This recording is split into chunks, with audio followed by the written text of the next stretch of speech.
Hello guys, welcome to my YouTube channel. कैसे हो आप सब। आज हम करने वाले हैं थ्योरी ऑफ प्रॉफिट में होलीज रिस्क थ्योरी। ये जो थ्योरी है एफ.पी. होले ने 1893 में दी थी।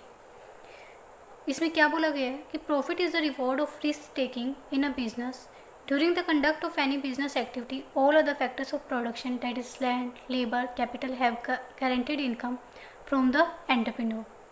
मतलब ये क्या बोलते हैं ओली कि प्रॉफिट क्या होता है, कब राइज होता है, जब कोई भी बिजनेसमैन क्या होता है, कोई भी रिस्क लेता है। तो प्रॉफिट किसका रिजल्ट है, एज अ रिस्क टेकिंग का। अगर वो रिस्क लेगा उतना ही उसको प्रॉफिट होगा। कि जब हम कोई बिजनेस करते हैं तो बहुत सारे फैक्टर्स ऑफ प्रोडक्शन होते हैं, लाइक लैंड, लेबर, कैपिटल। तो इनसे तो हमें क्या होती है कि गारंटीड इनकम मिलती है किसी भी बिजनेसमैन को। बट प्रॉफिट क्या होता है कि रिस्क लेना पड़ता है जब हमें मिलता है।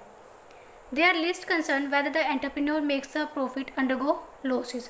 इसमें हम इतना ध्यान नहीं देते कि क्या पता हम किसी एंटरप्रेन्योर को लॉस भी हो। ओले refers profit as a reward for risk taking. आपको बस ये लाइन याद रखनी है अगर यूजीसी नेट में आए कि होले किससे रिलेटेड है।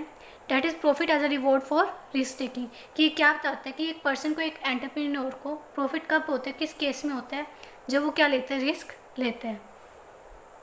अकॉर्डिंग टू हिम, अब ये क्या बोलते हैं कि जितना ज़्यादा आप रिस्क लोगे उतना ज़्यादा आपको प्रॉफिट होने के चांसेस ज़्यादा होते हैं। तो होले का बस यही था रिस्क थ्योरी में कि प्रॉफिट कब राइज होता है, किस केस में राइज होता है, जब एक बिजनेसमैन क्या लेते हैं, किसी भी बिजनेस में रिस्क लेते हैं। तो यही था हमारा होले रिस्क थ्योरी। Thank you.